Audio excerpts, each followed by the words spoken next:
আজকে আমরা যে পার্টটা পড়বো সেটা ইমিউনিটিরই একটা দ্বিতীয় পার্ট। এবার এই পার্টটা যেটা রয়েছে এটাকে অ্যাকচুয়ালি বলা হয় ইনেট ইমিউনিটি। ইনেট ইমিউনিটি কথাটার অ্যাকচুয়ালি অর্থ হচ্ছে যে ইনবর্ন ইমিউনিটি। ইনেট ইমিউনিটিকে অনেক সময় বলা হয় সেটা হচ্ছে ইনবর্ন ইমিউনিটি, অর্থাৎ যেটার অর্থ হচ্ছে যে আমাদের যে ইমিউন সিস্টেম বা যে ইমিউনিটির যে পার্টটা আমাদের জন্ম থেকেই থাকে, মানে যে ইমিউন সিস্টেম বা রোগ জীবাণু আটকাবার যে ক্ষমতা যেটা আমাদের জন্ম থেকেই আছে সেটাকেই বলা হয় ইনেট ইমিউনিটি। এবার ইনেট ইমিউনিটির মধ্যে এটা সবথেকে বড় প্রপার্টি হচ্ছে এরা হচ্ছে নন স্পেসিফিক, মানে কোনো নির্দিষ্ট প্যাথোজেনের জন্য এটা যে তৈরি হয় তা নয়, এটা ইন জেনারেল যে কোনো জীবাণুকেই বা যে কোনো প্যাথোজেনকেই আমাদের বডিতে ঢোকা থেকে এটাকে আটকায় এবং সবার ক্ষেত্রে একই সিস্টেমে কাজ করে। এবং এটা একটা লাইফ লং ইমিউনিটি, অর্থাৎ আজীবনকাল এটা কিন্তু কাজ করে এবং জন্ম থেকে এই ইমিউন সিস্টেম আমাদের কাজ করছে এবং মৃত্যু অবধি এটা কিন্তু কাজ করে যায়। এবার ইনেট ইমিউনিটির দুটো ফেজ আছে বা দুটো স্টেপ আছে বলা যায়। একটা হচ্ছে first line defence. First line ডিফেন্সের কাজ হচ্ছে যে প্যাথোজেনকে বডির বাইরে থেকে বডির ভেতরেই ঢুকতে দেওয়া থেকে আটকাবে। মানে এই ফার্স্ট লাইন ডিফেন্সের কাজ হচ্ছে প্যাথোজেনকে বাইরের এনভায়রনমেন্ট থেকে বডির ভেতরে ঢুকতেই দেবেন। এবার এই যে সিস্টেম রয়েছে তার মধ্যে দেখো প্রথমেই রয়েছে ফিজিক্যাল বেরিয়ার। ফিজিক্যাল বেরিয়ারের মধ্যেই আসছে স্কিন, কারণ স্কিন দেখবে আমাদের দেহের একদম বাইরে থাকে এবং এটা বডির ভেতরেতে প্যাথোজেনকে ঢুকতে বাধা দেয়। সেকেন্ড রয়েছে মিউকাস মেমব্রেন, আমাদের মুখ বা নাক এর ভেতরের দিকেতে অ্যাকচুয়ালি মুখের চারপাশেতে দেখবে মিউকাস সিক্রেট হয় এবং এখানে মিউকাস মেমব্রেন থাকে এবং নাকের ভেতরেতেও সেখানে মিউকাস এপিথেলিয়াম থাকে এবং সেখানে প্রচুর মিউকাস সিক্রেট হয় যেটা প্যাথোজেনকে বডির সেলের ভেতরে যেতে দেয় না। এবং এই মিউকাসের মধ্যে প্রচুর পরিমাণে লাইসোজাইম থাকে যেগুলো প্যাথোজেনকে ডিস্ট্রয় করতে হেল্প করে। এটা ছাড়াও দেখা যায় কিছু কেমিক্যাল বেরিয়ার আছে, যেমন খাবার যখন আমরা খাচ্ছি খাবার দিয়ে প্রচুর প্যাথোজেন যায় এবং মানে মুখ বা নাকের মধ্যে দিয়ে যে প্যাথোজেনগুলো ঢোকে সেগুলো যখনই আমরা ঢোক গিলি সেগুলো সোজা চলে যায় স্টমাকে বা পাকস্থলী যেটাকে বলা হয়। এবার স্টমাকের মধ্যে প্রচুর পরিমাণে HCl সিক্রেট হয় যেটা অ্যাসিডিক জিনিস, বা লিভার থেকে দেখবে বাইল সিক্রেট হয়, সেটা হচ্ছে বেসিক একটা বা অ্যালকালাইন একটা মিডিয়াম। তো এগুলো যখনই বডির ভেতরে ঢুকছে এগুলো কিন্তু অ্যাকচুয়ালি যেটা করে সেটা হচ্ছে প্যাথোজেনকে ডিস্ট্রয় করে দেয়, কারণ এই মানে অ্যাসিডিক বা অ্যালকালাইন মিডিয়ামে প্যাথোজেন অ্যাকচুয়ালি ডিস্ট্রয় হয়ে যায়। অন্যদিকে অ্যাকচুয়ালি স্যালাইভা বা টিয়ার বা সিবাম বা মিউকাস দেখবে, স্যালাইভা যেটা স্যালাইভারি গ্ল্যান্ড বা লালা গ্রন্থি থেকে সিক্রেট হয়, টিয়ার যেটা আমাদের টিয়ার গ্ল্যান্ড বা অশ্রু গ্রন্থি থেকে সিক্রেট হয়, সিবাম আমাদের স্কিন মানে দেখবে সোয়েটের সাথে সাথে ঘামের সাথে সাথে সিবাম সিক্রেট হয়, এবং মিউকাস ন্যাচারালি মিউকাস একটু আগেই দেখো আমরা পড়লাম যে মিউকাস যেটা রয়েছে সেটা মুখ বা নাকের ভেতরে যে ক্যাভিটি আছে সেখানেতে প্রচুর পরিমাণে মিউকাস সেখানেতে সিক্রেট হচ্ছে। তো এইগুলো সবের মধ্যেই কিন্তু লাইসোজাইম থাকে এবং প্যাথোজেন যখনই বডির ভেতরে ঢুকতে যায় তখন সেটাকে ডিস্ট্রয় করে। তো এইগুলো সবই কিন্তু ফার্স্ট লাইন ডিফেন্স এবং এরা সবাই নন স্পেসিফিক এবং লাইফ লং ইমিউনিটি, আজীবনকাল এটা থাকে। সেকেন্ড যেটাকে বলা হচ্ছে সেকেন্ড লাইন ডিফেন্স, সেটাকে অনেক সময় বলা হয় ইন্টারনাল বেরিয়ার। অর্থাৎ যদি দেখা যায় যে কোনো সময় প্যাথোজেন বাইরে থেকে হয়তো ভেতরে ঢুকে গেছে, মানে স্কিনে হয়তো কোথাও কেটে গেছে, হয়তো কোথাও ইনজুরিজ হয়েছে, হয়তো স্কিনটা কেটে গেছে বা কিছু, সেখান দিয়ে কিছু ব্যাকটেরিয়া ভাইরাস হয়তো প্যাথোজেন তারা ভেতরে ঢুকে চলে গেছে। এবার সেইখানেতে ওই প্যাথোজেনগুলো যাতে বডির ভেতরে স্প্রেড করে রোগ না তৈরি করে ফেলে তার জন্যই কিন্তু সেকেন্ড লাইন ডিফেন্স যেটা সেটা কাজ করছে। এবার সেকেন্ড লাইন ডিফেন্সে যারা কাজ করে তারা কিন্তু মেনলি ডাব্লিউবিসি।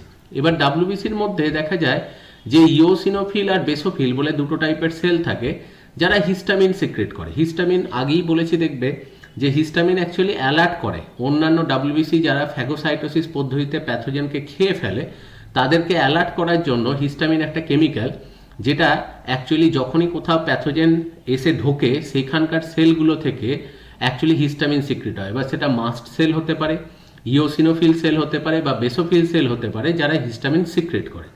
এবং যখনই হিস্টামিন সিক্রেট হয় এই হিস্টামিনটা এসে তার পাশের ব্লাড ভেসেলের উপরেতে পড়ে এবং ব্লাড ভেসেলের মাঝখানে যে সেলগুলোর গ্যাপগুলো সেগুলো একটু বেড়ে যায়, যার জন্য দেখা যায় যারা ফ্যাগোসাইটোসিস পদ্ধতিতে প্যাথোজেনকে ডিস্ট্রয় করে অর্থাৎ মোনোসাইট এবং নিউট্রোফিল, এদের দুজনকে দেখবে মোনোসাইটকে বলে ম্যাক্রোফাজ আর নিউট্রোফিলকে বলা হয় মাইক্রোফাজ। এরা অ্যাকচুয়ালি দেখবে যখনই মানে কোনো সময় হিস্টামিন সিক্রেট হচ্ছে সেলগুলোর, যেগুলো ব্লাড ভেসেলের যে সেলগুলো রয়েছে, রক্তবাহের যে কোষগুলো রয়েছে, এদের মাঝের গ্যাপটা যখনই বাড়ে তখন দেখা যায় যে এই সেলগুলো মনোসাইট এবং নিউট্রোফিল তারা ফ্যাগোসাইটোসিস দেখানোর জন্য এরা সিউডোপোডিয়া তৈরি করে আস্তে আস্তে ব্লাড ভেসেল থেকে বেরিয়ে চলে আসে যেখানে ব্যাকটেরিয়াটা ঢুকেছে সেখানে। তো এই ঘটনাটাকেই দেখবে বলা হয় ডায়াপিডেসিস, এবং এসে এই মনোসাইট এবং নিউট্রোফিল দুজনেই ফ্যাগোসাইটোসিস প্রসেসে তারা ব্যাকটেরিয়াকে ডিস্ট্রয় করে। তো অ্যাকচুয়ালি দেখবে যে আগেই পড়েছি যে মনোসাইট প্রায় 100টার মতো ব্যাকটেরিয়াকে খেয়ে ফেলতে পারে, সেই জন্য একে বলে ম্যাক্রোফাজ।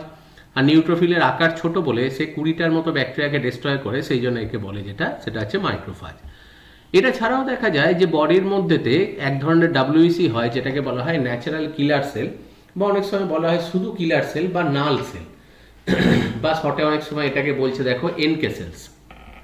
এরা দেখা যায় যে প্যাথোজেনকে ডিটেক্ট করে যে কোথায় প্যাথোজেন রয়েছে, এবং কোনো সেলের ভেতরের যদি কোনো মেটাবলিক রিয়াকশানেরও যদি কোনো তারতম্য হয় সেটাকেও ডিটেক্ট করতে পারে। মানে এনকে সেল একমাত্র সেল যে কিন্তু ক্যান্সার সেলকেও ডিটেক্ট করতে পারে এবং একেও কিন্তু ফ্যাগোসাইটোসিস প্রসেসে ডিস্ট্রয় করে দিতে পারে। কিন্তু এনকে সেল যদি নিজেই নষ্ট হয়ে যায় কোনো সময় মিউটেশনের কারণে, তাহলে ক্যান্সার বডির মধ্যে ফর্ম করলেও বডির মধ্যে আটকানোর ক্ষমতা কিন্তু আর দ্বিতীয় কোনো সেলের থাকে না।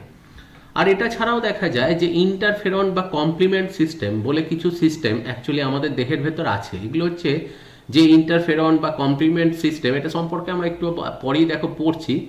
এগুলো হচ্ছে কিছু কেমিক্যাল, যে কেমিক্যালগুলো দিয়ে হয়তো কোনো একটা ব্যাকটেরিয়া ইনফেক্টেড বা ভাইরাস ইনফেক্টেড সেল তার আশপাশের সেলগুলোকে অ্যালার্ট করে, এবং ডাব্লিউবিসিকেও অ্যালার্ট করে যাতে প্যাথোজেনকে ডিস্ট্রয় করা হয়। তো এই ইন্টারফেরন আর কমপ্লিমেন্ট সিস্টেম সম্পর্কে আমরা এরপরেই পড়ছি। তো সবার প্রথম যেটা নিয়ে আসছি সেটা হচ্ছে ইন্টারফেরন, যেটাকে বলা হয় আইএনএফ। এই ইন্টারফেরন একটা খুব ইম্পর্টেন্ট শর্ট কোশ্চেন, মাঝে মাঝেই কোশ্চেনে আসে যে যখনই কোনো সেল, আমাদের দেহের কোনো কোষ, সেটা ভাইরাস দিয়ে ইনফেক্টেড হয় তখন সেই ইনফেক্টেড সেল থেকে কোন কেমিক্যাল সিক্রেট হয়। তাহলে যে কোনো আমাদের বডির সেল যখন ভাইরাস দিয়ে ইনফেক্টেড হবে, যেমন করোনা ভাইরাস হোক বা এইচআইভি ভাইরাস হোক, তখন সেল অ্যাকচুয়ালি একটা কেমিক্যাল সিক্রেট করে, এটা কি বলা হয় ইন্টারফেরন। এই ইন্টারফেরন যেটা সিক্রেট হচ্ছে এটা আশপাশের সেলগুলোকে অ্যালার্ট করে। মানে যখনই এই ইন্টারফেরন আশপাশের সেলের গায়েতে গিয়ে পড়ে, সেই আশপাশের সেলগুলোর মধ্যেতে লাইসোজোম বা লাইসোজাইম তৈরি হওয়ার পার্সেন্টেজটা বেড়ে যায়, যাতে অ্যাকচুয়ালি এই সেলটা যখনই ডিস্ট্রয় হবে, এখান থেকে ভাইরাসটা চারপাশে যখনই ছড়িয়ে পড়বে তখন আশপাশের সেলগুলোর মধ্যেই ঢুকবে। তো সেই সেলগুলো আগে থেকে যদি অ্যালার্ট হয়ে একটু বেশি পরিমাণে লাইসোজোম সে তৈরি করে রেখে দেয়, তাহলে যখনই ভাইরাসটা তার সেলের ভেতরে ঢুকতে যাবে তখন সেই সেলটাকে অ্যাকচুয়ালি মানে আর এফেক্ট করতে পারবে না, কারণ তার মধ্যেতে লাইসোজোমের পার্সেন্টেজটা সে আগে থেকেই বাড়িয়ে রেখেছে। তো সেই জন্য বলা হয় যে যখনই কোনো একটা ভাইরাস ইনফেক্টেড সেল তার আশপাশের সেলগুলোকে অ্যালার্ট করছে যে কেমিক্যালের মাধ্যমে, সেটাই হচ্ছে ইন্টারফেরন, যেটা দিয়ে সে আশপাশের সেলের মধ্যে লাইসোজোম সিনথেসিসটাকে বাড়িয়ে দিচ্ছে, যাতে ওই সেলটাকে নষ্ট করে ভাইরাস যখন ছড়াতে যাবে তখন পাশের সেলগুলোকে আর যাতেও ক্ষতিগ্রস্ত করতে না পারে। তো সেই কেমিক্যালটারই নাম হচ্ছে ইন্টারফেরন। তো ইন্টারফেরনের 3টে টাইপ হয়, তার মধ্যে প্রথম হচ্ছে ইন্টারফেরন টাইপ 1। এটা দু রকমের হয়, একটা হচ্ছে ইন্টারফেরন আলফা, একটা ইন্টারফেরন বিটা। ইন্টারফেরন আলফা তৈরি করে লিউকোসাইট, মানে হচ্ছে ডাব্লিউবিসি। দেহের ভেতরে যখনই কোনো প্যাথোজেন এসে ঢোকে সেই প্যাথোজেনকে ফার্স্ট ডিস্ট্রয় করতে শুরু করে ডাব্লিউবিসি। এবার সেই জন্য ডাব্লিউবিসি যখনই প্যাথোজেনকে একদিকে ডিস্ট্রয় করছে, অন্যদিকে কিন্তু সে আশপাশের সেলগুলোকে অ্যালার্টও করতে থাকে যে তারাও যাতে নিজেদের দেহের মধ্যেতে লাইসোজোমের পার্সেন্টেজ বাড়ায়। তো সেই জন্য সেইটাকে অ্যাকচুয়ালি বলা হয় ইন্টারফেরন আলফা, মানে ডাব্লিউবিসি যে ইন্টারফেরনটা সিক্রেট করে সেটাকে বলছে ইন্টারফেরন আলফা। অন্যদিকে ফাইব্রোব্লাস্ট হচ্ছে অ্যাকচুয়ালি আমাদের দেহের যত আবরণী বা এপিথেলিয়াল টিস্যু আছে, যখন স্কিন ভেদ করে বা স্কিন ইনভেড করে প্যাথোজেন ঢুকছে, তখন স্কিনের নিচেতে অ্যাকচুয়ালি ফাইব্রোব্লাস্ট সেলই কিন্তু স্কিনের এপিথেলিয়াল টিস্যু বা কভারিংগুলো তৈরি করে। তো তারাও কিন্তু যখনই কেটে যায়, কোনো সেল যখন কেটে যাচ্ছে, আবরণী কলা কেটে গেলেই বা স্কিন কেটে গেলেই তো প্যাথোজেন ঢুকবে। তো সেই স্কিনের সেলগুলো এক ধরনের ইন্টারফেরন সিক্রেট করে ভেতরের সেলগুলোকে অ্যাক্টিভ করার জন্য, সেইটার নাম হচ্ছে ইন্টারফেরন বিটা। এবং এরা সবাই অ্যাকচুয়ালি যেটা করে সেটা হচ্ছে যখনই এই সমস্ত ইন্টারফেরনগুলো সিক্রেট হয়, এটা নর্মাল সেলেরও যেমন অ্যাকচুয়ালি অ্যাক্টিভিটি বাড়ায়, তার সাথে সাথে আরও যে কাজটা করে সেটা হচ্ছে টি লিম্ফোসাইট, যারা অ্যাকচুয়ালি প্যাথোজেন ডিস্ট্রয় করার জন্য মানে খুবই এক্সপার্ট, তাদের দেহের মধ্যে MHC1 মেজর হিস্টোকম্প্যাটিবিলিটি কমপ্লেক্স 1 এবং 2 বলে দুটো প্রোটিন এরা তৈরি করে, এবং যে দুটো প্রোটিন তৈরির মাধ্যমে এই সেলগুলোর মধ্যেতে অ্যাকচুয়ালি অ্যান্টিভাইরাল প্রোটিন, মানে অ্যান্টিভাইরাল প্রোটিন যেটাকে শর্টে বলা হয় AVP, সেগুলো তৈরি করে। তারপরে সোজা কথা হচ্ছে লাইসোজোমকে সক্রিয় করে যাতে ভাইরাসের এগেনস্টে এদের একটা ইমিউনিটি তৈরি হয় এবং ভাইরাসকে এরা যাতে ডিস্ট্রয় করে দিতে পারে। তো সেই হিসেবে ইন্টারফেরন 1 যেটা, সেই ইন্টারফেরন 1 কিন্তু কাজ করছে। ইন্টারফেরন সবারই কাজ সেম, সবাই অ্যাকচুয়ালি অ্যান্টিভাইরাল প্রোটিন তৈরি করবে সেলের ভেতর, যাতে ওই ভাইরাসটা ঢুকলেই সেটা নষ্ট করবে। এবার সেটা অ্যাকচুয়ালি যদি লিউকোসাইট তৈরি করে, শ্বেত রক্তকণিকা তৈরি করে, তখন সেটার নাম হচ্ছে ইন্টারফেরন আলফা। যদি অ্যাকচুয়ালি এপিথেলিয়াল টিস্যু আবরণী কলা তৈরি করে তখন বলবে মানে ইন্টারফেরন বিটা। অন্যদিকে দেখো ইন্টারফেরন গামা বলেও একটা জিনিস আছে যেটা অ্যাকচুয়ালি টাইপ 3। এইটা অ্যাকচুয়ালি যেটা করে সেটা হচ্ছে যে কোনো ইনফেক্টেড সেল, নর্মালি কোনো প্যাথোজেন দিয়ে ইনফেক্টেড, ভাইরাস দিয়ে ইনফেক্টেড সেল সে আশপাশে সিক্রেট করছে। এখানে যেমন এটা লিউকোসাইট করছে, ফাইব্রোব্লাস্ট করছে, এটা নর্মাল বডি সেল, যে বডি স্ট্রাকচার যেগুলো তৈরি করছে সেই সমস্ত সেলগুলি এটা তৈরি করে, এবং এটার নাম হচ্ছে ইন্টারফেরন গামা। এবং এরা সবসময় কি করে যে যখনই এই ইন্টারফেরন সিক্রেট করে আশপাশের সেলকে পাঠাচ্ছে, তো সেখানেতে লাইসোজোম অ্যাক্টিভ হচ্ছে, যার জন্য কি হয় ওই সেলগুলোর ভেতরে ফার্দার ব্যাকটেরিয়া ঢুকে তার নিজের ডিএনএটাকে বাড়াতেও পারে না, ব্যাকটেরিয়া নয় ভুল বললাম, ভাইরাস ঢুকে তার অ্যাকচুয়ালি নিজের ডিএনএটাকে বাড়াতেও পারে না, এবং ভাইরাসটা কিন্তু ওখানে সংখ্যাতেও বাড়তে পারে না। তো এইটা হচ্ছে অ্যাকচুয়ালি ইন্টারফেরন টাইপ 2, যেটা নর্মাল সেল অ্যাকচুয়ালি কাজ করছে। আর একটা টাইপের ইন্টারফেরন পাওয়া যায় যেটা হচ্ছে টাইপ 3। এটাও কিন্তু ভাইরাল অ্যাকচুয়ালি মানে অ্যান্টিভাইরাল প্রোটিন তৈরি করে এবং ভাইরাল গ্রোথকে আটকায়। এটাও দেখা যায় নর্মাল সেল থেকেই সিক্রেট হয়, কিন্তু এটা ঠিক এক্স্যাক্টলি কিভাবে কাজ করে সেই কাজ করার পদ্ধতিটা সম্পর্কে এখনো অবধি খুব ভালো করে জানা নেই। তো 3টে টাইপের ইন্টারফেরন পাওয়া যায় কেমিক্যাল নেচারের উপর ভিত্তি করে, একটা ইন্টারফেরন টাইপ 1, একটা টাইপ 2, একটা টাইপ 3, এবং তিনজনাই কিন্তু আশপাশের সেলকে অ্যালার্ট করে এবং ভাইরাস ইনফেকশনকে আটকাতে হেল্প করে। অন্যদিকে দেখা যায় যে প্যাথোজেন আটকানোর জন্য সেকেন্ড আরেকটা দেখা যায় আমাদের ইনবর্ন প্রপার্টি আছে, যেটা হচ্ছে কমপ্লিমেন্ট সিস্টেম। অ্যাকচুয়ালি দেখা যায় যে কমপ্লিমেন্ট সিস্টেম যেটা থাকে সেখানে টোটাল 13 রকমের প্রোটিন থাকে, যেগুলোকে অ্যাকচুয়ালি বলা হয় কমপ্লিমেন্ট প্রোটিন। এবং এই কমপ্লিমেন্ট প্রোটিনগুলো দেখা যায় ম্যাক্সিমামই তৈরি হয় কিন্তু লিভারের মধ্যে। যেমন আমরা জানি যে ব্লাড ক্লটিংয়ের জন্য কিছু ব্লাড ক্লটিং ফ্যাক্টরস আছে, ঠিক সেরকমই কমপ্লিমেন্ট সিস্টেমের জন্য দেখা যায় কিছু কমপ্লিমেন্ট ফ্যাক্টর আছে, এবং সেই কমপ্লিমেন্ট ফ্যাক্টরগুলোর ম্যাক্সিমামটাই তৈরি হয় লিভার থেকে। সবগুলোই যে প্রোটিনগুলোই যে লিভার থেকে তৈরি হবে এমন কোনো ব্যাপার নেই। এবং এরা দুটো পাথওয়েতে কাজ করে, একটার নাম হচ্ছে ক্লাসিক্যাল পাথওয়ে, একটাকে নাম হচ্ছে অল্টারনেটিভ পাথওয়ে। যদিও এই পাথওয়েগুলো আমাদের সিলেবাসে নেই, এটা এই পাথওয়ে কমপ্লিমেন্ট সিস্টেমের কার্যপদ্ধতি বা তার মেকানিজম আমাদের পড়ার কোনো প্রয়োজন নেই। জাস্ট জেনে রাখা যে কমপ্লিমেন্ট সিস্টেমে 13টা প্রোটিন আছে যারা কাজ করে এবং দুটো পাথওয়েতে কাজ করে, একটাকে বলা হয় ক্লাসিক্যাল পাথওয়ে, একটা অল্টারনেটিভ পাথওয়ে। এবার সেখানেতে এই 13টা প্রোটিন এইগুলোকে আলাদা আলাদা নাম দেওয়া হয়, যেমন C1 থেকে C9 আছে, এটা ছাড়াও protein B, protein D, protein P, total 13টা প্রোটিন এখানেতে অ্যাকচুয়ালি কাজ করে।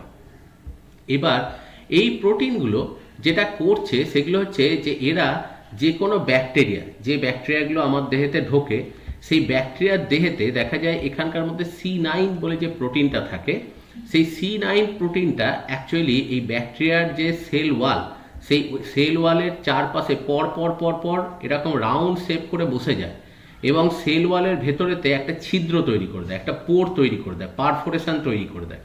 এবং সেই পারফোরেশন তৈরি করতে C9 এর পাশাপাশি দেখো এই যে C5, C7, C6 এরা সবাই কাজ করে, এবং নিচেতে দেখো এই যে C8 দেখা যাচ্ছে, এরা সবাই কাজ করে। এবং এই গোটা প্রোটিনগুলো একসাথে বসে যখনই কোনো ব্যাকটেরিয়া ঢোকে, এই প্রোটিনগুলোর কাজ হচ্ছে ব্যাকটেরিয়ার সেল মেমব্রেনের গায়েতে ছিদ্র তৈরি করে দেয়, পোর তৈরি করে দেয়, যাতে ওর সাইটোপ্লাজমের আর আলাদা করে নিজস্ব কোনো রেগুলেশন না থাকে এবং ওই সেলটা কিন্তু ডিস্ট্রয় হয়ে যায়।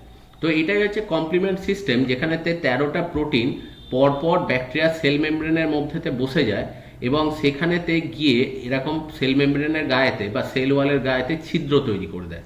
তো কমপ্লিমেন্ট সিস্টেমও কি করে যে আমাদের দেহেতে যখন কোনো ব্যাকটেরিয়া বা ধরো কোনো প্রোটোজোয়ার ইনফেকশন হয়, তখন এইরকমভাবে তারা ওই প্রোটিনগুলো সব কমপ্লেক্স মতো তৈরি করে, এবং এটাকে বলা হয় মেমব্রেন অ্যাটাক কমপ্লেক্স। এবং ওই প্যাথোজেন, সেটা ধরো কোনো ব্যাকটেরিয়া হতে পারে বা কোনো প্যারাসাইট হতে পারে, তো তার সেল ওয়াল বা সেল মেমব্রেনের ওপরেতে ছিদ্র তৈরি করে দেয়, পোর তৈরি করে দেয়, এবং ওই ব্যাকটেরিয়াটাকে বা ওই প্রোটোজোয়াটাকে পুরোপুরি ডিস্ট্রয় করে দেয়। তো এইভাবেই দেখো ওরা অ্যাকচুয়ালি ওটাকে নষ্ট করছে, এবং এই পদ্ধতিটাকে বলা হয় সাইটোলাইসিস, কারণ কোষকে নষ্ট করছে, বা অপসোনাইজেশন। অপসোনাইজেশন কথাটার অর্থ হচ্ছে যে কোনো একটা প্যাথোজেনকে নিষ্ক্রিয় করে দেয়, এবং সেটা অ্যাকচুয়ালি মানে এমনভাবে তার একটা স্ট্রাকচার ফর্ম করা যে সেটা পুরোপুরি বডির মধ্যে থাকলেও ইনঅ্যাক্টিভ হয়ে যাবে, সেটা কোনো রকম রোগ ছড়াতে পারবে না। এবং যখনই ওটা অ্যাকচুয়ালি কোনো ম্যাক্রোফাজ মানে ম্যাক্রোফাজ বা মাইক্রোফাজের কাছাকাছি আসবে, ম্যাক্রোফাজ খুব সহজে ওকে চিনতে পারবে, এবং যেহেতু কমপ্লিমেন্ট সিস্টেম ওর গায়েতে আটকে আছে, তাহলে ডিটেক্ট করতে পারবে যে এটা আমাদের বডির বাইরের কোনো একটা ব্যাকটেরিয়া বা প্যাথোজেনের সেল, এবং সেটাকে ও এনগাল্ভ করে মানে খেয়ে ফেলে ওটাকে নষ্ট করে দেবে। তো সেইভাবে এটাকে নষ্ট করছে, এবং সেই ঘটনাটাকেই বলা হয় যেটা, সেটা হচ্ছে অপসোনাইজেশন। এবং যখনই ঘটনাগুলো ঘটে, তখনই যেহেতু দেখো ডাব্লিউবিসির সাথে একটা সেলগুলোর ইন্টারাকশন হচ্ছে, প্যাথোজেনগুলোকে ডাব্লিউবিসি নষ্ট করছে, বা এই কমপ্লিমেন্ট প্রোটিনগুলো পরপর তৈরি হয়ে একজন আরেকজনকে অ্যাক্টিভেট করছে, এবং মেমব্রেন অ্যাটাক কমপ্লেক্স তৈরি করে ব্যাকটেরিয়া বা প্যাথোজেন যেটা ঢুকেছে তার সেল ওয়াল বা সেল মেমব্রেনে ফুটো করে তাকে নষ্ট করে দিচ্ছে। তো ন্যাচারালি দেখা যায় যে প্রচুর পরিমাণে এটিপি এখানে তৈরি হয়, যার জন্য প্রচুর গ্লুকোজ ব্রেকডাউন হয়। তার জন্যই দেখা যায় ইনফ্লামেশন মানে ঘায়ের মতো সৃষ্টি হয় অনেক সময় স্কিনের ওপর, বা আমাদের জ্বর আসে যখনই বডির ভেতরেতে প্যাথোজেনকে ডাব্লিউবিসি ডিস্ট্রয় করতে যায়, দেখবে তখনই আমাদের দেহেতে কিন্তু জ্বর আসে। এবং সেখানে যেটা হয় সেটা হচ্ছে কেমোট্যাক্সিস এবং ডায়াপিডেসিস। যখনই এই অ্যাকচুয়ালি কমপ্লিমেন্ট সিস্টেম কাজ করে, সেই কমপ্লিমেন্ট সিস্টেম থেকেও বিভিন্ন কেমিক্যাল সিক্রেট হয়, যেটা আশপাশের ব্লাড ভেসেলগুলোকে ভ্যাসোডাইলেশন ঘটানো, অর্থাৎ ব্লাড ভেসেলগুলো একটু চওড়া হয়ে যায়, যার জন্য ব্লাড ভেসেলের সেলগুলোর মাঝের ডিস্টেন্সটা বেড়ে যায়, এবং সেখান থেকে ডায়াপিডেসিস হয়ে অ্যাকচুয়ালি ম্যাক্রোফাজ বা মাইক্রোফাজ বেরিয়ে আসে, এবং তারা ওই যে সেলগুলো যেগুলোর গায়েতে কমপ্লিমেন্ট সিস্টেম বসে গেছে এবং মেমব্রেন অ্যাটাক কমপ্লেক্স তৈরি করে ওই ব্যাকটেরিয়াগুলোকে ডিস্ট্রয় করে দিয়েছে, তো সেইগুলোকে অ্যাকচুয়ালি ফ্যাগোসাইটোসিস পদ্ধতিতে খেয়ে নেয়। তো এইটাই হচ্ছে অ্যাকচুয়ালি দেখো কমপ্লিমেন্ট সিস্টেম, যেটাও আমাদের দেহেতে জন্ম থেকেই থাকে এবং প্যাথোজেনকে ডিস্ট্রয় করে। তো এগুলো দেখো যে ইনবর্ন জন্ম থেকেই এগুলো আছে, এবং এই অবধি মানে কমপ্লিমেন্ট সিস্টেম অবধি যেটা আমরা পড়লাম, সেটা হচ্ছে গোটা জিনিসটাই দেখো অ্যাকচুয়ালি কি হয়, সেকেন্ড লাইন ডিফেন্স। অর্থাৎ কোনো প্যাথোজেন বডির যখন ভেতরে ঢুকে গেছে, বাইরের ফার্স্ট লাইন ডিফেন্সকে টপকে যখন সেকেন্ড লাইন ডিফেন্সে ঢুকে গেছে, তখন এই সেকেন্ড লাইন ডিফেন্সে ওদেরকে এইভাবে নষ্ট করা হচ্ছে। এরপর যেটা আমরা চলে আসছি সেটা হচ্ছে অ্যাকোয়ার্ড ইমিউনিটি, যেটা জন্মগত নয়। এটা অ্যাকচুয়ালি বয়স বাড়ার সাথে সাথে আস্তে আস্তে এই ইমিউন সিস্টেমটা ধীরে ধীরে ডেভেলপ হয়, এবং এই ইমিউন সিস্টেমটা পুরোটাই অ্যান্টিবডি ডিপেন্ডেন্ট, কারণ অ্যান্টিবডি ছোট বয়স থেকেই আমাদের দেহেতে থাকে না, যত বয়স বাড়ে অ্যান্টিবডি আস্তে আস্তে তৈরি হতে শুরু করে। এবং সবার দেহেতে সব অ্যান্টিবডিও থাকে না, যার দেহেতে যে জীবাণু বা যে প্যাথোজেন ইনফেক্ট করে তার দেহেতে তারই অ্যান্টিবডি থাকে। অর্থাৎ যার হয়তো দেখা গেল যে আমি সাপোজ বললাম কেউ পক্সে ইনফেক্টেড হয়েছে, তার দেহেতে কিন্তু পক্সের অ্যান্টিবডি তৈরি হয়ে যায়, যার জন্য সেকেন্ড টাইম তার কিন্তু পক্স হয় না। কিন্তু এটার অর্থ এই নয় যে সবাইকার দেহেতেই ওটা তৈরি হবে। যে পক্স ইনফেক্টেড হয়েছে তার দেহেতেই পক্সের অ্যান্টিবডি পাওয়া যাবে, অন্য কিন্তু কারোর দেহেতে এটা পাওয়া যায় না। তো সেই জন্য এটাকে বলছে যেটা, সেটা হচ্ছে অ্যাকোয়ার্ড ইমিউনিটি। এবার এটা দেখো যেহেতু আস্তে আস্তে পাওয়া যায়, সেই জন্য অনেক সময় এটাকে অ্যাডাপ্টেড ইমিউনিটিও বলে, বা স্পেসিফিক ইমিউনিটি, কারণ এটা দেখো নির্দিষ্ট পক্সের অ্যান্টিবডি পক্সের জন্যই কাজ করে, অন্য কারো ক্ষেত্রে কাজ করবে না। তো সেই কারণে এটাকে বলছে অ্যাডাপ্টেড ইমিউনিটি, এবং এটা হচ্ছে স্পেসিফিক ইমিউনিটি। স্পেসিফিক এটা অ্যাকচুয়ালি কাজ করছে, বা এটাকে অনেক সময় দেখবে বলা হয় যেটা, সেটা হচ্ছে থার্ড লাইন ডিফেন্স। এটা অ্যাকচুয়ালি মানে থার্ড লাইন ডিফেন্স হিসেবে এটা কাজ করছে। এবার দেখো এখানে কতগুলো কথা বলা হয়, যেমন হচ্ছে ন্যাচারাল অ্যাক্টিভ মানে অ্যান্টিবডি তৈরির কথা এখানেতে বলছে। এবার দেখো ন্যাচারালি অ্যাক্টিভ ইমিউনিটি বলতে যেটা বোঝানো হয়, যখন কোনো ভাইরাস বা কোনো ব্যাকটেরিয়া আমাদের দেহেতে ঢুকলো, এবার তার এগেনস্টে আমার বডি নিজেই যখন অ্যান্টিবডি তৈরি করে, তখন সেই জিনিসটাকেই বলা হয় অ্যাক্টিভ ইমিউনিটি। অ্যাক্টিভ ইমিউনিটি কথাটার অর্থ হচ্ছে অ্যান্টিবডি আমি নিজে তৈরি করছি। তো সেইটা দেখো দু রকম হতে পারে, একটা হচ্ছে ন্যাচারালি হতে পারে, যেমন ধরো কোনো মানুষের দেহেতে অ্যাকচুয়ালি কোনো ভাইরাস এসে ইনফেক্ট করেছে, ধরো এই শিশুর দেহেতে পক্স ভাইরাস ন্যাচারালি বাইরের পরিবেশ থেকে এসে ঢুকেছে এবং সেখানেতে তার পক্স তৈরি হয়েছে, তার জন্য তার দেহেতে অ্যান্টিবডি তৈরি হলো এবং আস্তে আস্তে পক্স ভাইরাসগুলোকে সব মেরে ফেললো এবং তার দেহেতে কিন্তু অ্যান্টিবডি ডেভেলপ করে গেছে, সেকেন্ড টাইম তার কিন্তু আর কোনোদিনও পক্স হবে না। এবার আর্টিফিশিয়াল বলতে বোঝানো হয় হয়তো দেখা গেল যে কোনো একটা জায়গাতে পক্সের অ্যাকচুয়ালি প্রাদুর্ভাব বাড়ছে, মানে পক্স রোগটা খুব তাড়াতাড়ি স্প্রেড করছে, তো তার দেহেতে কি করা হলো স্মল পক্সের ভ্যাকসিন, মানে স্মল পক্সেরই প্যাথোজেন সেটারই ভাঙা টুকরো এর বডির ভেতর ঢুকিয়ে দেওয়া হচ্ছে। এবার তাতে কি হচ্ছে দেখো আর্টিফিশিয়ালি ওই পক্সের অ্যাকচুয়ালি ভাইরাসটা তার দেহেতে ঢুকিয়ে দেওয়া হলো। এবার এতে কি হচ্ছে যে এই ভাইরাসটা কিন্তু এর পক্স তৈরি করছে না, কোনো রোগ তৈরি করছে না, কারণ এই যে ভাইরাসটা দিয়েছে এটা অ্যাকচুয়ালি মৃত ভাইরাস বা অ্যাটেনিউয়েটেড ভাইরাস, মানে নিষ্ক্রিয় ভাইরাস। কিন্তু যেহেতু ওকে দিয়ে দিল ওই ভাইরাসটা, এর দেহেতে কিন্তু অ্যাকচুয়ালি আস্তে আস্তে অ্যান্টিবডি তৈরি হয়ে গেল। এবার অ্যান্টিবডি তৈরি হওয়ার জন্য ন্যাচারাল ওয়েতে যখন প্যাথোজেন এসে ইনফেক্ট করতে যাচ্ছে তখন কিন্তু আর ইনফেক্ট করতে পারছে না, কারণ এ অলরেডি নিজের দেহেতে অ্যান্টিবডি তৈরি করে রেখেছে। এই ক্ষেত্রেও দেখো অ্যান্টিবডি তৈরি হলো, এটাও অ্যান্টিবডি তৈরি হলো, এটা ন্যাচারাল ওয়েতে প্যাথোজেনটা ঢুকেছে, এটা আর্টিফিশিয়ালি প্যাথোজেনটাকে ঢোকানো হয়েছে। কিন্তু দুটোরই কমন জিনিস যেটা সেটা হচ্ছে যে দুজনকারই কিন্তু অ্যাকচুয়ালি দেহের মধ্যেতে অ্যান্টিবডি নিজেই তৈরি করেছে। অন্যদিকে দেখো যে প্যাসিভ ইমিউনিটি বলতে বোঝায় যে অ্যান্টিবডি নিজে তৈরি করবে না, অ্যান্টিবডি অন্য কেউ তৈরি করেছে কিন্তু কোনোভাবে সেই অ্যান্টিবডিটা ওই মানুষটার দেহেতে এসে কাজ করছে, সেগুলোকেই বলা হয় প্যাসিভ অ্যাকচুয়ালি ইমিউনিটি। এবং প্যাসিভ ইমিউনিটি দু রকমের হয়, একটা হচ্ছে ন্যাচারাল, একটা হচ্ছে আর্টিফিশিয়াল। যেমন দেখা যায় একদম শিশু বয়সে বা যখন কোনো চাইল্ড মায়ের দেহেতে আছে তখন কিন্তু এই শিশুর কোনো অ্যান্টিবডি তৈরি করার ক্ষমতা তার থাকে না। এবার কি হয় যে মায়ের দেহেতে যে অ্যান্টিবডি তৈরি হয় সেগুলোই কিন্তু প্লাসেন্টার মাধ্যমে শিশুর দেহেতে ঢোকে এবং সেই অ্যান্টিবডিটাই শিশুর ইমিউনিটি দেয়। তাহলে এক্ষেত্রে দেখো শিশুর দেহেতে যে অ্যান্টিবডিটা রয়েছে এটা কিন্তু শিশুর নিজস্ব অ্যান্টিবডি নয়, এটা মায়ের অ্যান্টিবডি যেটা প্লাসেন্টার মাধ্যমে এসছে। বা শিশুর জন্মের পরও মায়ের থেকে যখন মাদার্স মিল্ক সে খাচ্ছে, মাদার্স মিল্কের মাধ্যমে অ্যান্টিবডি তার বডিতে ঢোকে এবং সেই অ্যান্টিবডিগুলো তার প্যাথোজেনকে ডিস্ট্রয় করে। তাহলে এক্ষেত্রে দেখো অ্যান্টিবডি কিন্তু চাইল্ডের দেহেতে তৈরি হচ্ছে না, অ্যান্টিবডি মায়ের দেহেতে তৈরি হচ্ছে এবং সেটা চাইল্ডের বডিতে এসে কাজ করছে। তাহলে অ্যান্টিবডিটাই তৈরি হচ্ছে অন্য জনাকার দেহে। কিন্তু দেখো এই প্রসেসটা তো একটা ন্যাচারাল প্রসেস, যে প্রত্যেক চাইল্ডের ক্ষেত্রেই তার জন্মটা কিন্তু ঠিক একইভাবে হয়। তো সেই জন্য এই প্রসেসটাকে বলছে natural passive actually antibody production বা ইমিউনিটি। এবং এটা হচ্ছে যে মায়ের থেকে শিশুর দেহে যে অ্যান্টিবডিটা আসছে সেটা।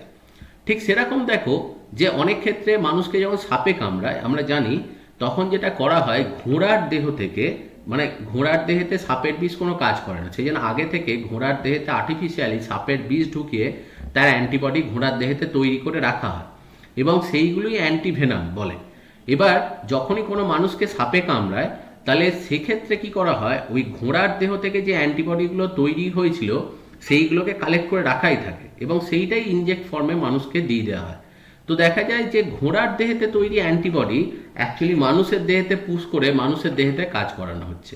সেক্ষেত্রে দেখো গোটা প্রসেসটাই আর্টিফিশিয়াল করা হচ্ছে, সেই জন্য এটাকে বলছে সেটা হচ্ছে আর্টিফিশিয়াল প্যাসিভ অ্যাকচুয়ালি ইমিউনিটি।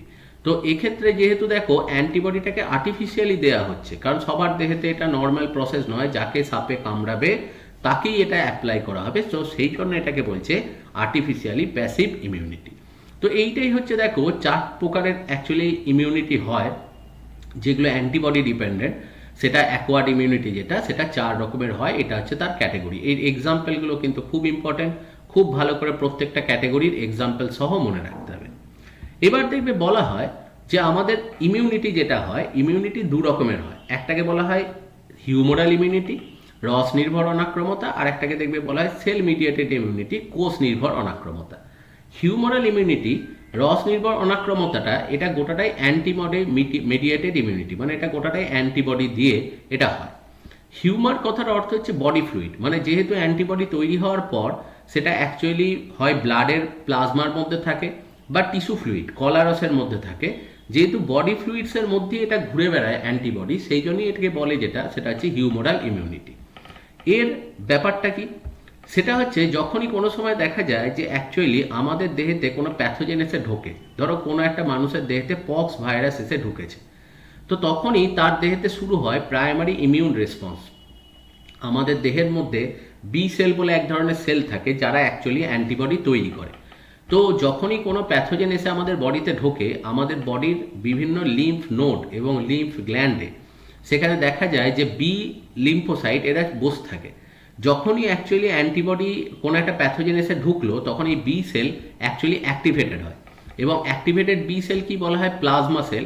এবং এই প্লাজমা সেলের বিশেষত্ব হচ্ছে এরা খুব দ্রুত ডিভাইড করে সংখ্যায় বাড়বে এবং প্রচুর পরিমাণে অ্যান্টিবডি এরা তৈরি করবে। এই অ্যান্টিবডিগুলো সে মানে বডির ভেতরেতে ছড়িয়ে পড়বে, সেটা ব্লাড দিয়ে হোক বা টিস্যু ফ্লুইড দিয়ে হোক, এবং যেখানে ওই প্যাথোজেনটাকে পাবে তাকে চারপাশ থেকে ঘিরে দেবে, এবং ঘিরে দিয়ে কি করবে, যে ওকে নিষ্ক্রিয় করে দেবে, ইনঅ্যাক্টিভ করে দেবে। এবং যখনই অ্যান্টিবডি দিয়ে ঘেরা কোনো প্যাথোজেনকে দেখবে, তখন অ্যাকচুয়ালি নিউট্রোফিল বা মোনোসাইট তারা ফ্যাগোসাইটোসিস পদ্ধতিতে ওই সেলটাকে ডেস্ট্রয় করে দেবে। এইভাবেই কিন্তু অ্যান্টিবডি কাজ করে। এবার যখন প্রথম অ্যাকচুয়ালি ইনিশিয়ালি কোনো প্যাথোজেন ঢুকলো এবং তার এগেনস্টে প্রথম অ্যান্টিবডি তৈরি হলো, তখন সেটাকে বলছে প্রাইমারি ইমিউন রেসপন্স, সেই অবস্থাটাকে। এবার দেখা যায় যে যখন অ্যাকচুয়ালি প্রথম বি সেল তারা প্লাজমা সেলে কনভার্ট হয়ে অ্যান্টিবডি তৈরি করে ওদেরকে সমস্ত পক্সের ভাইরাসগুলোকে আমি ধরলাম ডেস্ট্রয় করে দিয়েছে। যখন ডেস্ট্রয় করে দিয়েছে, তখন প্লাজমা সেল তার ডিভিশন যেটা সেটাকে কমিয়ে দিয়েছে, কারণ তখন তার অ্যান্টিবডি সেইভাবে দরকার নেই। কিন্তু কিছু সেল অ্যাকচুয়ালি মেমোরি সেল হিসেবে থেকে গেল ভবিষ্যতের জন্য, কারণ ভবিষ্যতে যদি সেকেন্ড টাইম আবার কোনো সময় পক্সের ভাইরাস এসে ঢোকে, তখন যেহেতু এই মেমোরি সেলগুলো পক্সের অ্যাকচুয়ালি মেমোরি সেলগুলো থেকে গেছে, তো সেইগুলো খুব দ্রুত প্লাজমা সেলে কনভার্ট হবে এবং হিউজ অ্যান্টিবডি তৈরি করবে এবং তাড়াতাড়ি কিন্তু ব্যাকটেরিয়াকে ডেস্ট্রয় করবে। কারণ দেখো, সেকেন্ড টাইম ব্যাকটেরিয়াকে আলাদা করে চেনার জন্য বা ভাইরাসকে আলাদা করে চেনার জন্য তার সময় লাগছে না। সেই জন্য সেকেন্ড ইমিউন রেসপন্স মানে সেকেন্ডারি ইমিউন রেসপন্স মানে হচ্ছে দ্বিতীয়বার যখন প্যাথোজেনটা ঢোকে, তখন কিন্তু ফাংশনটা অনেক ফাস্ট হয়। প্রথমবারেরটার জন্য একটু সময় লাগে, কিন্তু দ্বিতীয়বারের প্রসেসটা কিন্তু খুব ফাস্ট হয়। সেই জন্যই বলা হয় যে একবার যদি আমাদের দেহেতে অ্যান্টিবডি তৈরি হয়ে যায়, তাহলে দ্বিতীয়বার কিন্তু আর আমাদের চিন্তা করতে হয় না। এবার একটা জিনিস এখানে খুব ইম্পর্টেন্ট। এখানে দেখো, আমরা সাধারণভাবে বলি যে যখন আমাদের বডিতে প্যাথোজেন এসে ঢোকে, তখন সেই প্যাথোজেনকে ডেস্ট্রয় করার জন্য অ্যাকচুয়ালি আমাদের দেহেতে অ্যান্টিবডি তৈরি হয়। কিন্তু প্রকৃতপক্ষে এই কথাটা আমরা একটু ভুল বলি। অ্যাকচুয়ালি আমাদের দেহেতে বেশ কিছু সেল নর্মালি অ্যাকচুয়ালি রয়েছে যারা অ্যান্টিবডি তৈরি করে, এবং দেখা যায় তারা বিভিন্ন প্রকার অ্যান্টিবডি তৈরি করে অলরেডি রেখেই দেয়। এবার যখনই দেখা যায় আমাদের দেহের মধ্যে কোনো প্যাথোজেন এসে ঢোকে, তখন দেখা গেল যে এই বিভিন্ন টাইপের মধ্যে কোনো একটা টাইপে যদি এই প্যাথোজেনটার এপিটোপ যেটা সেটা আটকে যায়, সঙ্গে সঙ্গে সেই টাইপের অ্যাকচুয়ালি সেলগুলো অ্যাক্টিভেটেড হয় এবং তারা প্রচুর সংখ্যায় বাড়ে, এবং সংখ্যায় বেড়ে নিজেদের দেহের মধ্যেতে এন্ডোপ্লাজমিক রেটিকুলাম এবং গলগি বডি বাড়িয়ে হিউজ পরিমাণে সেখানে অ্যান্টিবডি তৈরি করে এবং প্লাজমার মধ্যে ছড়িয়ে দেয়, এবং সেই অ্যান্টিবডি গিয়ে ওই ব্যাকটেরিয়া বা ভাইরাসগুলোর গায়েতে গিয়ে আটকে ওদেরকে নিষ্ক্রিয় করে। তার মানে আগে থেকেই অ্যাকচুয়ালি অ্যান্টিবডি বিভিন্ন রকম আমাদের দেহেতে তৈরি হয়ে আছে। ধরো বিভিন্ন রকমের স্টেম সেল, এখানে দেখো স্টেম সেল 1, 2, 3, তারা বিভিন্ন রকমের অ্যান্টিবডি কিন্তু তৈরি করে রেখেই দিয়েছে। এবার যখন কোনো ভাইরাস বা ব্যাকটেরিয়া ঢুকছে, তার যেরকম সেই অ্যান্টিজেন যেরকম রয়েছে, সেই অ্যান্টিজেনটা এদের মধ্যে কারো একজনাকার সঙ্গে হয়তো ম্যাচ করে গেল। যখনই ম্যাচ করবে, বাকি সেলগুলো নিষ্ক্রিয় হয়ে যায়, এই সেকেন্ড সেলটা দেখো অ্যাক্টিভেটেড হয়ে প্রচুর সংখ্যায় বাড়ছে। এবার এই সেলগুলো কি বলছে, অ্যাকচুয়ালি প্লাজমা সেল। এবং এই প্লাজমা সেলগুলো দেখো নিজেদের দেহের মধ্যেতে প্রচুর পরিমাণে তারা কিন্তু অ্যাকচুয়ালি অ্যান্টিবডি তৈরি করলো, এবং সেই অ্যান্টিবডিগুলো তারা ছড়িয়ে দিল ব্লাড ভেসেলের মধ্যে দিয়ে। এবার সেইগুলো গিয়ে কিন্তু ওই প্যাথোজেনগুলোকে যেখানেই পাচ্ছে সেখানেই ওদেরকে ব্লক করে দিচ্ছে। তো এইভাবেই কিন্তু দেখো হিউমোরাল ইমিউনিটি যেটা সেটা কাজ করছে। এবং আমাদের দেহের ক্রোমোজোম নাম্বার 14, এই ক্রোমোজোম নাম্বার 14ই অ্যাকচুয়ালি অ্যান্টিবডির যে ভেরিয়েবল আর্ম সেগুলোকে তৈরি করে, এবং এরই দেখা যায় খুব ক্রোমোজোম নাম্বার 14-এর ওই জিনটা খুব তাড়াতাড়ি দেখা যায় চেঞ্জ হয়, এবং এই ধরনের জিন যেগুলো থাকে এগুলোকে বলা হয় জাম্পিং জিন বা ট্রান্সপোজন। নিজে নিজেই এদের স্ট্রাকচার চেঞ্জ করে, যার জন্য আলাদা আলাদা অ্যাকচুয়ালি ভেরিয়েবল আর্ম মানে আলাদা আলাদা দেখা যায় যে ভেরিয়েবল আর্ম নিয়ে তারা কিন্তু অ্যান্টিবডিগুলো তৈরি হয়। অ্যান্টিবডির যেটা মাথার যে পোর্শন যেখান দিয়ে সে অ্যাকচুয়ালি কোনো অ্যান্টিজেনের সাথে বাইন্ড করে, তো সেই ক্রোমোসোম নাম্বার 14-এর চেঞ্জেসের জন্যই অ্যাকচুয়ালি আলাদা আলাদা মাথাওয়ালা অ্যান্টিবডি তৈরি হয় এবং তারা কিন্তু অ্যান্টিজেনের গায়েতে বসে এবং তারা ওদেরকে নিষ্ক্রিয় করে দেয়। তাহলে এইটাই হচ্ছে অ্যাকচুয়ালি হিউমোরাল ইমিউনিটি, যেখানে অ্যান্টিবডি তৈরি হয়ে গোটা বডির মধ্যে ছড়িয়ে পড়ছে। অন্যদিকে সেল মিডিয়েটেড ইমিউনিটি যেটা, সেটা দেখবে বলেছি আমি আগে, সেল মিডিয়েটেড ইমিউনিটির কনসেপ্টটা যেটা, সেটা হচ্ছে যে কোনো একটা ব্যাকটেরিয়া বা কোনো একটা ভাইরাস হয়তো কোনো একটা সেলের ভেতর ঢুকে গেছে, তাহলে অ্যান্টিবডি তো আর তাকে খুঁজে পাবে না। এবার সেই ধরনের সেলগুলোকে অ্যাকচুয়ালি কি করে, যে ওই ব্যাকটেরিয়া বা ভাইরাস সহই WBC ডিস্ট্রয় করে দেয়। তো সেটাকে বলছে সেল মিডিয়েটেড ইমিউনিটি, বা অনেক সময় এটাকে বলা হয় সেলুলার ইমিউনিটি। এই ক্ষেত্রে যেটা হয় সেটা হচ্ছে যখনই দেখা যায় যে আমাদের দেহের মধ্যে কোনো প্যাথোজেন ঢোকে, সেই প্যাথোজেন ঢুকলেই সেখানে এক ধরনের সেল থাকে যেটাকে বলা হয় antigen presenting cell. Antigen presenting cell হচ্ছে এমন এক ধরনের কোষ যারা কোনো প্যাথোজেন যখনই বডির ভেতর ঢোকে সেই প্যাথোজেনটাকে প্রথম ভেঙে নষ্ট করে, এবং নষ্ট করে সেখান থেকে যে স্ট্রাকচারটা দেখলে অ্যাকচুয়ালি প্যাথোজেনটাকে চেনা যাবে সেই স্ট্রাকচারটা নিজের সেল মেমব্রেনের বাইরেতে সে রিপ্রেজেন্ট করে। যেমন দেখবে ডেনড্রাইটিক সেল একটা অ্যান্টিজেন প্রেজেন্টিং সেল, মাইক্রোফাজ, ম্যাক্রোফাজ এরা সবাই কিন্তু অ্যান্টিজেন প্রেজেন্টিং সেল। এবার কিভাবে এরা কাজ করছে সেটা সম্পর্কে একটুখানি দেখি। ধরো একটা ডেনড্রাইটিক সেল কোনো একটা ব্যাকটেরিয়া বা ভাইরাসকে পেয়েছে। এবার ধরো যে অ্যাকচুয়ালি সেটা দেখো ভাইরাসটাকে এ নিজের দেহের ভেতর নিয়ে আসছে। ভাইরাস সবার প্রথম সেল মেমব্রেন দিয়ে দেখো ঢুকলো, এটাকে বলছে ফ্যাগোজোম। এবার লাইসোজোমকে এর সাথে যোগ করে এই যে ভাইরাসটা ঢুকেছে এই ভাইরাসটাকে পুরো ডিস্ট্রয় করে দিল, পুরো নষ্ট করে দিল। নষ্ট করে দিয়ে ওই ভাইরাসের বাইরে মানে সব স্ট্রাকচারগুলোকে আলাদা করে দিল, যেগুলো দরকার সেগুলোকে রাখলো, যেগুলো দরকার নেই সেগুলোকে বার করে দেবে।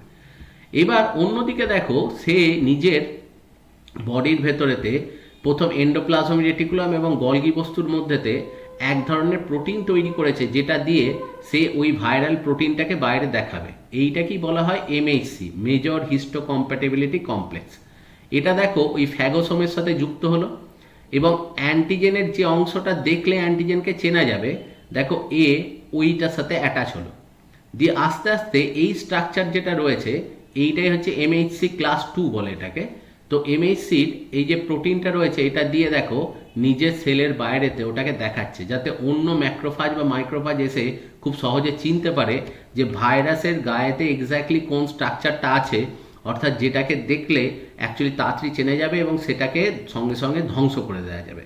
তো এইরকমই প্রত্যেকটা সেলকে দেখো চেনানোর জন্য অ্যান্টিজেন প্রেজেন্টিং সেল নিজের বাইরেতে দেখায়। এবার এই যে মেজর হিস্টোকম্প্যাটিবিলিটি কমপ্লেক্স যেটা বলা হয় সেটা দু রকমের হয়, একটা হচ্ছে দেখো MHC ক্লাস 1, একটা হচ্ছে MHC ক্লাস 2। অ্যাকচুয়ালি দেখা যায় যে যখনই কোনো মাইক্রোফাজ একটা ভাইরাসকে দেখলো, সেটাকে ডিস্ট্রয় করলো এবং সেই ডিস্ট্রয় করার পর ওই ভাইরাসের একটা ভাঙা টুকরো নিয়ে দেখবে সোজা চলে যায় যেটা, সেটা হচ্ছে লিম্ফ নোড বা লিম্ফ গ্ল্যান্ড। এবং লিম্ফ নোড বা লিম্ফ গ্ল্যান্ডে যাওয়ার পর দেখা যায় ওই MHC যে প্রোটিনগুলো সেইগুলো দিয়ে ওই ভাইরাসের ভাঙা টুকরোটাকে দেখাচ্ছে। এবার দেখাচ্ছে দুটো টাইপের কোষকে, একটাকে বলছে দেখো CD4 সেল আর একটাকে বলছে CD8 সেল। অ্যাকচুয়ালি CD4 মানে হচ্ছে ক্লাস্টার অফ ডিফারেন্সিয়েশন, CD কথাটার অর্থ। অ্যাকচুয়ালি দু রকম টাইপের টি সেলের কথা এখানে বলছে, একটা হচ্ছে CD4 কারণ এখানেতে CD4 রিসেপ্টর থাকে, আর CD8 এটা হচ্ছে ক্লাস্টার অফ ডিফারেন্সিয়েশন, CD8 বলে একটা রিসেপ্টর থাকে। Actually MHC2 major histocompatibility complex 2 একে ডিটেক্ট করা হচ্ছে CD4, আর অন্যদিকে মেজর হিস্টোকম্প্যাটিবিলিটি ক্লাস 1 যেটা এটাকে ডিটেক্ট করে যেটা সেটা হচ্ছে CD8। এবার হঠাৎ করে মনে হবে যে CD4 বা CD8 এই সেলগুলো কীরকম টাইপের টি সেল। অ্যাকচুয়ালি দেখো এই ধরনের টি সেলকে আমরা দুটো নামে চিনি। CD4 সেল বলতে বোঝায় হেল্পার টি সেল। দেখবে বলেছিলাম কোনো মাইক্রোফাজ গিয়ে অ্যাকচুয়ালি লিম্ফ নোডের মধ্যেতে গিয়ে সবার প্রথম হেল্পার টি সেলকে চেনায়। হেল্পার টি সেলই অ্যাকচুয়ালি পরবর্তী ক্ষেত্রে ওটা সাইটোটক্সিক টি সেল এবং বি সেল যারা অ্যান্টিবডি তৈরি করবে তাদেরকে এই জিনিসটাকে চেনায়। তো মাইক্রোফাজ দেখো যখনই কোনো লিম্ফ নোডে যাচ্ছে তারা দেখো অ্যাকচুয়ালি দুদিকেতে দুটো প্রোটিন দিয়ে দেখাচ্ছে, একটা হচ্ছে যেটা সেটা হচ্ছে MHC2 আর এটা হচ্ছে MHC1। এবার দেখো MHC2 দিয়ে ও যাকে অ্যাক্টিভ করছে সেটা হচ্ছে CD4 সেল। CD4 সেল মানে হচ্ছে হেল্পার টি সেলকে চেনাচ্ছে। আর সাইটোটক্সিক টি সেল মানে যারা গিয়ে ওই প্যাথোজেন ইনফেক্টেড সেলগুলোর গায়েতে গিয়ে ওই সেলগুলোকে পুরোটা ডিস্ট্রয় করে দেবে ভাইরাস সহ, সেইগুলোকে অ্যাকচুয়ালি বলছে যেটা সেটা হচ্ছে CD8 সেল। অর্থাৎ টি লিম্ফোসাইট দু রকমের দেখো এখানে বলছে, একটা হচ্ছে হেল্পার টি সেল আর একটা হচ্ছে যেটা সেটা হচ্ছে সাইটোটক্সিক টি সেল। এবার হেল্পার টি সেল দেখবে, এটা বলেছিলাম এটা খুব ভাইটাল, কারণ হেল্পার টি সেলই কিন্তু কিছুটা হলেও সাইটোটক্সিক টি সেলকে অ্যাক্টিভ করে, এবং সেক্ষেত্রে দেখো এই ইন্টারলিউকিন বা লিম্ফোকাইনিন এই কেমিক্যালগুলো দিয়েই কিন্তু এই টি লিম্ফোসাইট সেলগুলো অ্যাক্টিভেটেড হয়। এবং সেখানেতে হেল্পার টি সেল দেখো অ্যাকচুয়ালি সাইটোটক্সিক টি সেলকেও কাজ হেল্প করে বা তাকে চেনায়, এবং এই কিন্তু বি লিম্ফোসাইট যেগুলো রয়েছে সেই বি লিম্ফোসাইটকেও এ কিন্তু চেনায় যে প্যাথোজেনটাকে ঠিক কীরকম দেখতে বাইরের স্ট্রাকচারটা। তো হেল্পার টি সেল যেহেতু মাঝেতে প্রথমেই এটা কাজ করে সেই জন্য এটাকে বলছে হেল্পার টি সেল, এবং দেবে বলেছিলাম HIV ভাইরাসটা হেল্পার টি সেলকেই নষ্ট করে। সাইটোটক্সিক টি সেল হচ্ছে যে সেলগুলো অ্যাকচুয়ালি বিভিন্ন কেমিক্যাল টক্সিন সিক্রেট করে যে সেলগুলো ভাইরাস দিয়ে বা ব্যাকটেরিয়া দিয়ে ইনফেক্টেড সেগুলোকে নষ্ট করে দেয়। হাইপার সেন্সিটিভিটি অ্যাকচুয়ালি যে টি সেল যেগুলো আছে সেইগুলো যেটা করে যে অ্যাকচুয়ালি খুব মানে যাতে কোনো সময় অ্যাকচুয়ালি সাইটোটক্সিক টি সেল খুব বেশি মারাত্মক হয়ে না যায়, মানে ওভার রিঅ্যাক্টিভিটির জন্য নিজের সেলগুলোকেই যাতে ডিস্ট্রয় করে না দেয়, সেই জন্য সাইটোটক্সিক টি সেলকে কিছুটা ইনঅ্যাক্টিভ করে রাখে, যে যেটুকু দরকার সেটুকু যাতে ওটা কাজ করে, মানে ক্ষতিগ্রস্ত কোষ ছাড়া নর্মাল কোষকে যাতে ডিস্ট্রয় না করে, সেই জন্য কিন্তু অ্যাকচুয়ালি সাপ্রেসার টি সেল বা হাইপার সেন্সিটিভ টি সেল যেগুলো সেগুলো কাজ করে। আর প্যাথোজেন ডিস্ট্রয় হয়ে যাওয়ার পর সাইটোটক্সিক টি সেলের ম্যাক্সিমামই নষ্ট হয়ে যায়, কিন্তু কিছু ভবিষ্যতের মেমোরির জন্য থেকে যায়, সেগুলোকে বলা হয় যেটা সেটা হচ্ছে মেমোরি টি সেল, এবং সেকেন্ড বার কোনো প্যাথোজেন ঢুকলে সেক্ষেত্রেও কিন্তু এই মেমোরি টি সেল ডাইরেক্ট কাজ করতে শুরু করে। এবার দেখো একটা কথা বলে সেটা হচ্ছে অটো ইমিউন ডিজিজ। অনেক সময় দেখা যায় যে এই অ্যান্টিবডি যেগুলো তৈরি হচ্ছে আমাদের দেহেতে, সেগুলো অনেক সময় দেখা যায় এই অ্যান্টিবডি বা সাইটোটক্সিক টি সেল এরা অনেক সময় ওভার রিঅ্যাক্টিভ হয়ে গিয়ে নিজের দেহেরই ক্ষতি করে এবং নিজের দেহের স্বাভাবিক কোষকেই নষ্ট করে দেয়। তখন সেই ধরনের রোগগুলোকে বলা হয় অটো ইমিউন ডিজিজ। যেমন দেখা যায় মায়াস্থেনিয়া গ্রেভিস বা গ্রেভিস রোগ বলে এক ধরনের রোগ হয়, যেটা নার্ভ আর মাসেলের সংযোগস্থলেতে অ্যান্টিবডিগুলো বাইন্ড করে গিয়ে ওদের কানেকশানটা নষ্ট করে দেয়, যার জন্য দেখবে বয়সকালে অনেকে চোখের পাতার মাসেলটা পুরোপুরি কন্ট্রাক্ট করতে পারে না বলে চোখের পাতাটা খুলতে পারছে না, বা বয়সকালে দেখবে মানুষের রিফ্লেক্সগুলো কমে যায়, যে সামনেতে গাড়ি চলে এলে চট করে সরতে পারছে না। অ্যাকচুয়ালি ব্যাপারটা হচ্ছে তার মাসেলের সাথে নার্ভের যে কানেকশান, সেই কানেকশানগুলোর মাঝেতে অ্যাকচুয়ালি অ্যান্টিবডি গিয়ে বসে থাকে, যার জন্য এই রিফ্লেক্সগুলো তার কমে যায়। তো এই ধরনের রোগই হচ্ছে কিন্তু মায়াস্থেনিয়া গ্রেভিস, যেটা একটা অটো ইমিউন ডিজিজ। সেকেন্ড যেটা রয়েছে সেটা হচ্ছে রিউম্যাটয়েড আর্থ্রাইটিস যেটা বলা হয়, যার জন্য দেখবে অনেক সময় যেটা হয় সেটা হচ্ছে হাত পায়ের আঙুলগুলো বেঁকে যায়, বয়সকালে দেখবে এটা হয়, এবং সাইনোভিয়াল ফ্লুইড এবং এখানে যে কার্টিলেজগুলো থাকে এগুলো অ্যান্টিবডি দিয়ে ডিস্ট্রয় হয়ে যায়। তো এই আর্থ্রাইটিসও অনেক সময় দেখা যায়, বা অনেক সময় দেখা যায় যে হ্যাসিমোটোজ অ্যাকচুয়ালি থাইরয়েডাইটিস বলে একটা ধরনের রোগ হয়, যে হাসিমোটোজ মানে থাইরয়েডের এখানেতে যেটা হয় সেটা হচ্ছে থাইরয়েড গ্ল্যান্ডেতে অ্যান্টিবডি ইনফেক্ট করে, এবং মানে থাইরয়েডাইটিস বলে এক ধরনের ডিজিজ, যে থাইরয়েডের প্রবলেম যেটা সেটা তৈরি হয় এবং গয়টার মতো গলাটা ফুলে যায়। তো সেই প্রবলেমগুলো দেখতে পাওয়া যায়, এগুলো সবই কিন্তু অটো ইমিউন ডিজিজ, যে ইমিউন সিস্টেম বা অ্যান্টিবডি ওভার রিঅ্যাক্টিভ হয়ে বডির নর্মাল সেলকেই নষ্ট করে দিচ্ছে এবং তার কারণেই রোগ সৃষ্টি হচ্ছে। এবার দেখো আর একটা জিনিস যেটা খুব ইম্পর্টেন্ট ডিজিজের সাথেই রিলেটেড, সেটা হচ্ছে ভ্যাকসিনেশন। আগেই আমরা পড়লাম যে ভ্যাকসিনেশন হচ্ছে আগে থেকে কোনো মানুষকে প্যাথোজেনটাকে চিনিয়ে দেয়, সেটাই হচ্ছে ভ্যাকসিনেশন। তো অ্যাকচুয়ালি ভ্যাক্সা কথাটা এসছে কাউ, গরু থেকে শব্দটা এসছে। সবার ফার্স্ট এডওয়ার্ড জেনার বলে একজন সায়েন্টিস্ট 1796-এ স্মল পক্সের অ্যাকচুয়ালি ভ্যাকসিনেশন করায়, এবং সেটা গরুর পুঁজ বা গরুর ক্ষতস্থানের মধ্যেতে যে ফোঁড়ার মধ্যে যে জলীয় অংশ থাকে সেই স্ক্রাব, সেখান থেকে কিন্তু এই অ্যান্টিবডি যেগুলো সেগুলোকে কালেক্ট করেছিল। তো সেই জন্য সেখান থেকে কিন্তু সবার প্রথম ভ্যাকসিনেশন টার্মটা এসেছিল, যেহেতু গরুর দেহেতে এটা পাওয়া গেছিল। পরে লুই পাস্তুর অ্যাকচুয়ালি মানে কুকুরে কামড়ালে যে অ্যান্টি র্যাবিস ভ্যাকসিন সেটা আবিষ্কার করে, এবং পরে বার্ডসের দেহ থেকে কলেরার ভ্যাকসিনও আবিষ্কার করে। ভ্যাকসিন মানেই হচ্ছে মৃত বা অ্যাটেনুয়েটেড প্যাথোজেনকে অ্যাকচুয়ালি সুস্থ মানুষের দেহেতে ঢুকিয়ে দেয়, যাতে সে ওই প্যাথোজেনটাকে চিনে নেয় পরে যখন ন্যাচারাল ওয়েতে ওই প্যাথোজেনটা বডির ভেতরে ইনফেক্ট করতে আসবে তখন যাতে ওকে ডিস্ট্রয় করে দিতে পারে। এবং এগুলো দেখো অনেক সময় দেখা যায় এইগুলো যেটা করা হয় সেটা হচ্ছে আর্টিফিশিয়াল অ্যাক্টিভ ইমিউনিটি। এবার অনেক ক্ষেত্রে এই ভ্যাকসিনেশনের সাথে সাথে দেখা যায় অনেক ক্ষেত্রে ইনজেক্ট করা হয়, কিন্তু সেক্ষেত্রে অ্যান্টিবডি ইনজেক্ট করা হয়। ভ্যাকসিনেশনে যেটা করা হচ্ছে সেটা হচ্ছে অ্যান্টিজেনকে ইনজেক্ট করা হচ্ছে। আর প্যাসিভ ইমিউনিটির সময় অনেক সময় অ্যান্টিবডি ইনজেক্ট করা হয়, যেমন অ্যান্টিভেনম। ওই যে আমরা পড়েছি একটু আগেই দেখো বললাম যে সাপে কামড়ালে ঘোড়ার দেহ থেকে তৈরি অ্যান্টিবডি অনেক সময় মানুষকে ইনজেক্ট করা হয়। এক্ষেত্রে কিন্তু যেটা দেওয়া হচ্ছে সেটা হচ্ছে অ্যান্টিবডি, অ্যান্টিজেন নয়, এগুলো কিন্তু ভ্যাকসিন নয়, এটাকে বলা হয় অ্যান্টিভেনম।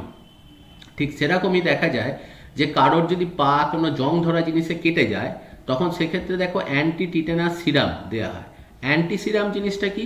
সেটা হচ্ছে যে কোনো মানুষের দেহ থেকে কারো হয়তো কোনো মানুষ বা অন্য কোনো অ্যানিম্যাল, ধরো সেটা কোনো ক্যাটেল, কোনো গবাদি পশু হতে পারে, ঘোড়ার ক্ষেত্রে হতে পারে বা গরুর ক্ষেত্রে হতে পারে, কারোর দেহের সেরাম, সেরাম মানে হচ্ছে কেটে গেলে রক্ত জমাট বাঁধার পর যেটা তার ওপর থেকে বেরিয়ে আসে, সেইখান থেকে অনেক সময় অ্যান্টিবডি কালেক্ট করে মানুষকে দেওয়া হয়। যেমন অ্যাকচুয়ালি জং ধরা জিনিসে কেটে গেলে টিটেনাস যে ইঞ্জেকশনটা বলা হয় এটিএস, সেটা হচ্ছে অ্যান্টি টিটেনাস সেরাম, সেখানেও যেটা দেওয়া হচ্ছে সেটা হচ্ছে অ্যান্টিবডি দেওয়া হয়।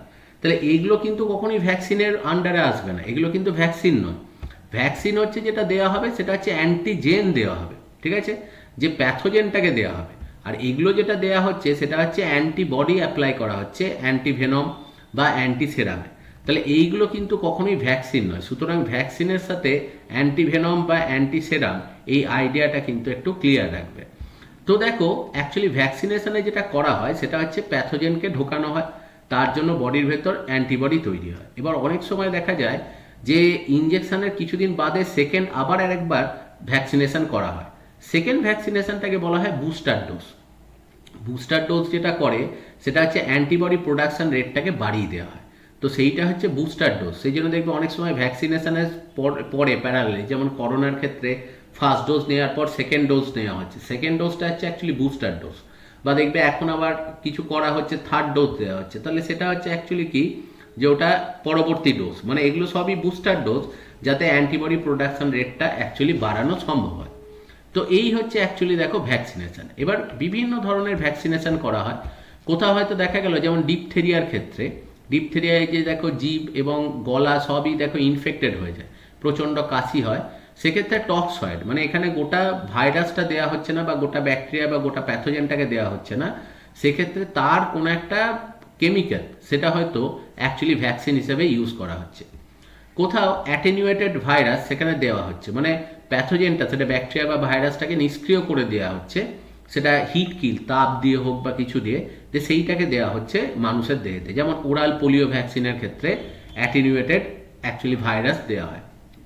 কোথাও কিল্ড প্যাথোজেন মানে সেটা হিট কিল হতে পারে, তাপ দিয়ে মেরে ফেলা হতে পারে, বা কোনোভাবে কোনো কেমিক্যাল দিয়ে পুরোপুরি মৃত প্যাথোজেনকে যখন মানুষের দেহেতে দেওয়া হয়। যেমন এই যে কলেরা, দেখবে নোংরা জলের মধ্যে যারা থাকে বা এই জলগুলোকে খাবার হিসেবে খাচ্ছে বা কিছু, তাদের প্রচুর কলেরা রোগ হয়। সেই কলেরার জন্য যে ভ্যাকসিন অ্যাপ্লাই করা হয় সেখানে কিল্ড প্যাথোজেন দেওয়া হয়। কোথাও কোথাও সাব ইউনিট মানে গোটা ভাইরাসটাই দিচ্ছে না বা গোটা ব্যাকটেরিয়াটা দিচ্ছে না, তার একটা ভাঙা টুকরো দিচ্ছে, তো সেক্ষেত্রে অ্যাকচুয়ালি সাব ইউনিট ভ্যাকসিন সেটাকে বলে। বা হেপাটাইটিস বি, এটা যেমন দেখবে হেপাটাইটিস বি এর ক্ষেত্রে সাব ইউনিট ভ্যাকসিন দেওয়া হয়। আর কোথাও দেখবে কম্বিনেশন, কম্বিনেশন মানে হচ্ছে দু তিনটে ভ্যাকসিনকে একসাথে মিশিয়ে দেওয়া হচ্ছে। যেমন দেখবে এখানেতে এই মিজেল, মাম্পস, রুবেলা তিনটে ভাইরাসের মানে তিনটের অ্যাকচুয়ালি প্যাথোজেনের ভ্যাকসিন একবারে মানুষকে ইঞ্জেকশনের জন্য দেওয়া হয়। তো এগুলো হচ্ছে এমএমআর ভ্যাকসিন। তো তার মানে মাল্টিপল ভ্যাকসিনকে একসাথে কম্বাইন করে মানুষকে দেওয়া হচ্ছে। এবং এই ভ্যাকসিনেশনের যে প্রোগ্রামিংগুলো, যে কোন বছর মানে কোন বয়সে কোন শিশুকে কতটা মাত্রায় কোন ভ্যাকসিন দিতে হবে, সেটা গোটাটাই কিন্তু ওয়ার্ল্ড হেলথ অর্গানাইজেশন বা হু এরাই কিন্তু গোটাটা রেগুলেট করে এবং তার একটা শিডিউল প্রিপেয়ার করে। এবার ভ্যাকসিনের তিনটে টাইপ হয়, একটাকে বলে ফার্স্ট জেনারেশন ভ্যাকসিন বা 1G ভ্যাকসিন। তো সেক্ষেত্রে কি হয়, নর্মাল যে ভ্যাকসিনেশন যেগুলো হয়, যে নর্মালি ভ্যাকসিন বলতে আমরা যেটা বুঝি যে কিল্ড বা অ্যাটেনিউটেড প্যাথোজেন মানে মৃত বা নিষ্ক্রিয় প্যাথোজেনকে যখন আমরা ইনজেক্ট করছি তখন সেটা হচ্ছে ফার্স্ট জেনারেশন ভ্যাকসিন, যেটা চিরাচরিত আদি পদ্ধতি যে ভ্যাকসিন তৈরি সেই পদ্ধতিটাই এটা অ্যাপ্লাই করা হয়। যেমন ডিপথেরিয়া বা কলেরার ক্ষেত্রে যেগুলো করা হচ্ছে সেগুলো সবই first generation vaccine. Second generation vaccine যেটা বলে বা 2G ভ্যাকসিন যেটা বলে, যেটা হচ্ছে জেনেটিক্যালি ইঞ্জিনিয়ার্ড ভ্যাকসিন। মানে এখন সময়ের সাথে সাথে দেখো অ্যাকচুয়ালি বায়োটেকনোলজি বলে একটা ব্রাঞ্চের সৃষ্টি হয়েছে, এবং সেখানে যেটা করা হয় সেটা হচ্ছে ডিএনএর চেঞ্জ বা প্রোটিনের চেঞ্জ করে অনেক সময় ভাইরাসকে বা ব্যাকটেরিয়াকে একটু মডিফাই করে দেওয়া হয়, যাতে দেখা যায় যে ওই ভ্যাকসিনেশনে ওই মডিফাইড ব্যাকটেরিয়া বা ভাইরাসটা প্রবেশ করালে সে হয়তো রোগ তৈরি করছে না, কিন্তু অ্যান্টিবডি প্রোডাকশন রেটটা অনেক বেশি হয়ে যাচ্ছে। তো সেগুলোকে বলা হয় সেকেন্ড জেনারেশন ভ্যাকসিন, যেটা যেমন এখন দেখবে নিউমোনিয়ার ক্ষেত্রে বা হার্পিসের ক্ষেত্রে মডার্ন যে ভ্যাকসিনগুলো ইউজ করা হচ্ছে সেগুলো কিন্তু সবই 2G ভ্যাকসিন। আর থার্ড জেনারেশন ভ্যাকসিন হচ্ছে রিকম্বিনেন্ট ডিএনএ, মানে এটাও বায়োটেকনোলজির একটা ভাগ, যে রিকম্বিনেন্ট ডিএনএ মানে ডিএনএ কে মডিফাই করে, কোনো ব্যাকটেরিয়া বা ভাইরাসকে গোটাটা না দিয়ে তার ডিএনএ কে মডিফাই করে চেঞ্জ করে সেই ডিএনএটাকে অ্যাকচুয়ালি ভ্যাকসিন হিসেবে ইউজ করা হয়। তো সেইগুলোকে বলছে রিকম্বিনেন্ট ডিএনএ ভ্যাকসিন, যেটা এখন অনেক সময় লিউকেমিয়ার ক্ষেত্রে বা ডিপথেরিয়ারও এরকম টাইপের এক ধরনের ভ্যাকসিন তৈরি করা হয়েছে যেটা অনেক এফেক্টিভ। তো সেইগুলোকে বলা হয় থার্ড জেনারেশন ভ্যাকসিন বা 3G ভ্যাকসিন। এই মানে 1G vaccine, 2G vaccine, 3G vaccine এর কিন্তু এক্সাম্পল সহ যে কাকে বলে এটা খুব আসে, বিশেষ করে 3G ভ্যাকসিন খুব আসে। সুতরাং এক্সাম্পল সহ এর ডেফিনিশন যেটা সেটা খুব কিন্তু ভালো করে পড়বে। তবে যে কোনো ভ্যাকসিনেশন করার আগেই সবসময় উচিত হচ্ছে সেন্সিটিভিটি রিয়াকশন টেস্ট করা, অর্থাৎ আগে প্রথম ওই ভ্যাকসিনের সামান্য একটু পার্সেন্টেজ মানুষের দেহেতে দিয়ে দেখা যে তার দেহেতে এর কোনো সাইড এফেক্ট আসছে কিনা। কারণ অনেক সময় হয় যে ভ্যাকসিনের বিভিন্ন সাইড এফেক্ট মানুষের মধ্যেতে চলে আসে। তো সেইগুলো থেকে বাঁচার জন্য অ্যাকচুয়ালি সেন্সিটিভিটি রিয়াকশন টেস্ট করে তবেই কিন্তু ভ্যাকসিনেশন করা উচিত, কিন্তু ম্যাক্সিমাম ক্ষেত্রেই সেগুলো করা হয় না। কিন্তু সেটা অবশ্যই করা উচিত কোনো মানুষকে ভ্যাকসিনেশন করার আগে। এবার কতগুলো টার্ম দেখো বলছে, একটা হচ্ছে প্যাথোজেনিসিটি। প্যাথোজেনিসিটি মানে হচ্ছে কোনো প্যাথোজেন অ্যাকচুয়ালি মানুষের দেহেতে এসে যখন রোগ সৃষ্টি করছে তখন তার এই রোগ সৃষ্টি করার ক্ষমতাটাকেই বলা হচ্ছে প্যাথোজেনিসিটি। অ্যাকচুয়ালি প্যাথোস কথাটার অর্থ হচ্ছে সাফারিং, মানে কোনো একটা রোগে ভোগা। এবার দেখা যায় যে বিভিন্ন রকমের আমাদের দেহের মধ্যেতে অ্যাকচুয়ালি জীবাণু এসে প্রবেশ করছে। এবার যেমন দেখো যে কিছু প্যাথোজেনিক প্যারাসাইট আছে, মানে যে প্যারাসাইটগুলো বডির ভেতরে ঢুকে রোগ ঘটাচ্ছে, যেমন প্লাজমোডিয়াম। এই প্যারাসাইটটা বডির ভেতরে ঢুকে রোগ তৈরি করে, সেই জন্য এটা হচ্ছে প্যাথোজেনিক প্যারাসাইট। কিছু আছে যারা হচ্ছে নন প্যাথোজেনিক, মানে এরা কিন্তু আমাদের দেহের ভেতরে ঢুকে কোনো রোগ তৈরি করে না, যেমন ইকোলাই। এটা সিম্বায়োটিক রিলেশনশিপে একটা মিথজীবী সম্পর্ক তৈরি করে থাকে, এটা কোনো ক্ষতি করে না। তো তাদেরকে বলছে নন প্যাথোজেনিক অ্যাকচুয়ালি প্যারাসাইট। এবার যে কোনো প্যাথোজেন বডির ভেতরে ঢুকে যখন রোগ সৃষ্টি করছে এবং সেই রোগটা দেখা যায় যে এক মানুষ থেকে আরেকজনাকার মানুষের মধ্যে ছড়াচ্ছে, এবং সেই ছড়ানোর প্রকৃতির ওপরে ডিপেন্ড করে অ্যাকচুয়ালি ডিজিজগুলোকে কতগুলো ক্যাটেগরিতে ভাগ করা হয়। যেমন হচ্ছে এন্ডেমিক। এন্ডেমিক মানে হচ্ছে কোনো একটা ডিজিজ হয়তো কোনো একটা রেস্ট্রিক্টেড জায়গার মধ্যেই আছে। ধরো ম্যালেরিয়া। ম্যালেরিয়া হয়তো দেখা যাচ্ছে যে কলকাতা হলো বা কলকাতা সংলগ্ন অঞ্চলে সাময়িকভাবে ছড়ালো, তারপর সেটা আবার স্টপ হয়ে যাচ্ছে। আবার দেখা যাচ্ছে হয়তো 3 মাস বা 4 মাস বা হয়তো 1 বছর বাদে আবার ম্যালেরিয়ার প্রকোপ বাড়ছে, কিছুদিন থাকছে, নষ্ট হয়ে যাচ্ছে। তার মানে এই ডিজিজগুলো এন্ডেমিক ডিজিজ বলতে বোঝানো হয় যে কোনো একটা ডিজিজ কোনো একটা ছোট জায়গার মধ্যে স্প্রেড করছে, কিছুদিন পারসিস্ট করছে, তারপর আবার তার প্রভাবটা কমে যাচ্ছে। আমরা যে দেখি যে মাঝে মাঝে হঠাৎ করে হয়তো 6 মাস 7 মাস বাদ দিয়ে আমরা শুনি যে কলকাতায় ডেঙ্গু জ্বর বাড়ছে, আবার কিছুদিন বাদে দেখি যে না, ওর আর কিছু ব্যাপার নেই, আবার সব কিছু কমে গেছে, নর্মাল হয়ে গেছে। তো এই ধরনের ডিজিজকে বলা হয় এন্ডেমিক ডিজিজ, যেটা একটা ছোট জায়গার মধ্যে সাময়িকভাবে তৈরি হচ্ছে, কিছুদিন পারসিস্ট করছে, তারপর নষ্ট হয়ে যাচ্ছে সেটা। অন্যদিকে দেখো এপিডেমিক। এপিডেমিক হচ্ছে স্মল পক্স। এপিডেমিক ডিজিজ বলতে বোঝানো হয় যে ডিজিজটা ছোট জায়গা থেকে তৈরি হয়েছে, কিন্তু সেটা খুব র্যাপিড খুব দ্রুত গতিতে ওটা স্প্রেড করছে, তখন সেই ধরনের ডিজিজকে অ্যাকচুয়ালি বলে যেটা, সেটা হচ্ছে এপিডেমিক ডিজিজ। যেমন স্মল পক্সের ক্ষেত্রে এটা এপিডেমিক ডিজিজের একটা এক্সাম্পল ধরা যায়। প্যান্ডেমিক, যদি কোনো সময় দেখা যায় কোনো ডিজিজ একটা জায়গা থেকে তৈরি হয়ে স্প্রেড করতে করতে গোটা পৃথিবী জুড়ে তার এফেক্ট পড়তে লেগে গেছে, তখন সেটাকে বলা হয় যেটা, সেটা হচ্ছে প্যান্ডেমিক ডিজিজ। যেমন করোনা, গোটা পৃথিবী জুড়ে এখন এর একটা এফেক্ট রয়েছে, তো ন্যাচারালি এটা হচ্ছে প্যান্ডেমিক ডিজিজ। আর অন্যদিকে স্পোরাডিক ডিজিজ যেটা, সেটা হচ্ছে যে অ্যাকচুয়ালি বিভিন্ন জায়গাতে, মানে বিভিন্ন জায়গাতে ছড়িয়ে ছিটিয়ে এই রোগটা মাঝে মাঝে আসে, কিন্তু এমন নয় যে একই জায়গাতে প্রত্যেকবারই সেখানে আসবে, এবং অনেক দিন বাদে বাদে হয়তো, মানে এমন নয় যে খুব ফ্রিকুয়েন্ট আসে। এন্ডেমিক ডিজিজে যেমন কি হয় খুব ফ্রিকুয়েন্ট 6 মাস 8 মাস বাদে বাদে, কিন্তু স্পোরাডিক ডিজিজের যে ইনফেকশনটা সেটা অনেক বাদে বাদে। প্লেগ হয়তো দেখা গেলো 1 বছর হলো, তারপর হয়তো 8-10 বছর বাদে এফেক্টটা এলো, মানে আবার পরের বার আসছে। তো এদের কি হয় যে সবসময় একই জায়গায় হবে তাও না, আবার যে প্রত্যেক বছরেও দেখা যাবে তাও না, অনেক দিন বাদে বাদে দেখা যায়। তো এই ধরনের ডিজিজকে অ্যাকচুয়ালি বলে যেটা, সেটা হচ্ছে অ্যাকচুয়ালি স্পোরাডিক ডিজিজ। তো এইরকমই দেখো যে প্যাথোজেন কতটা ইনফেক্ট করছে বা প্যাথোজেন কতটা প্যাথোজেনিসিটি শো করছে আমাদের অ্যাটমসফিয়ারের ওপর বা আমাদের এই হিউম্যান সিভিলাইজেশনের ওপর, তার উপর ডিপেন্ড করে দেখো কতগুলো ক্যাটেগরিতে আমরা প্যাথোজেনিসিটিকে ভাগ করছি। আর দেখবে যখনই রোগ ছড়ায় তখন অনেক সময় দেখবে মশা মাছির মাধ্যমে রোগগুলো ছড়ায়। এবার এখানে দেখো একটা কথা বলে, সেটা হচ্ছে হোস্ট। মানে যে কোনো প্যাথোজেন দেখবে যে একটা প্রাইমারি হোস্ট থাকে, একটা সেকেন্ডারি হোস্ট থাকে। যেমন প্লাজমোডিয়ামের ক্ষেত্রে যে মশা হচ্ছে প্রাইমারি হোস্ট আর মানুষ হচ্ছে সেকেন্ডারি হোস্ট। মানে দেখবে বলা হয় যে যে কোনো প্যারাসাইটের সেক্সুয়াল লাইফ সাইকেল যার বডিতে ঘটবে, যেমন প্লাজমোডিয়ামের ক্ষেত্রে মশার দেহেতেই এটা ঘটছে সেক্সুয়াল লাইফ সাইকেল, সেই জন্য মশা হচ্ছে প্রাইমারি হোস্ট। আর মানুষের দেহেতে যেহেতু অ্যাসেক্সুয়াল লাইফ সাইকেলটা ঘটছে, সেই জন্য মানুষ হচ্ছে অ্যাকচুয়ালি সেকেন্ডারি হোস্ট। ঠিক সেরকমই দেখো আর একটা কথা বলা হয়, সেটা হচ্ছে ভেক্টর, বায়োলজিক্যাল ভেক্টর আর মেকানিক্যাল ভেক্টর বা কেরিয়ার। অ্যাকচুয়ালি মশা হচ্ছে বায়োলজিক্যাল ভেক্টর, মাছি হচ্ছে মেকানিক্যাল ভেক্টর বা অনেক সময় বলা হয় কেরিয়ার। ভেক্টর আর কেরিয়ারের মধ্যে ডিফারেন্স হচ্ছে অ্যাকচুয়ালি যে মশা যখন কোনো রোগকে নিয়ে যায়, ধরো ম্যালেরিয়া একজন মানুষ থেকে আর একজনের মানুষের দেহেতে মশা রোগটা নিয়ে যাচ্ছে, কিন্তু ম্যালেরিয়ার প্যাথোজেনটা মশার দেহের ভেতরে ঢুকছে, ইন্টারনাল, ঠিক আছে, বডির ভেতরে ঢুকছে। এবং ম্যালেরিয়ার প্যাথোজেন প্লাজমোডিয়ামের লাইফ সাইকেলের একটা পার্ট কিন্তু মশার দেহেতে কমপ্লিট হয়। অর্থাৎ যখন কোনো একটা কোনো একটা ধরো ইনসেক্ট একটা রোগ একজন মানুষ থেকে আরেকজনকার মানুষের দেহেতে নিয়ে যাচ্ছে, কিন্তু প্যাথোজেনটা ওর বডির ভেতরে ঢুকেছে এবং প্যাথোজেনের লাইফ সাইকেলের একটা পার্ট মশার দেহেতে কমপ্লিট হচ্ছে, তখন তাদেরকে বলা হয় বায়োলজিক্যাল ভেক্টর। আর মেকানিক্যাল ভেক্টর কি করে, প্যাথোজেনকে জাস্ট একজনের থেকে আরেকজনকে নিয়ে যায়। ধরো একজন কোনো মানুষ কোনো একটা রোগেতে আক্রান্ত, তার দেহের ওপরেতে বা তার মলমূত্রের ওপরেতে অ্যাকচুয়ালি মানে মাছিটা এসে বসেছে। এবার তার দেহেতে ওই প্যাথোজেনগুলো তার ডানায় বা পায়েতে বাইরেতে লেগে আছে।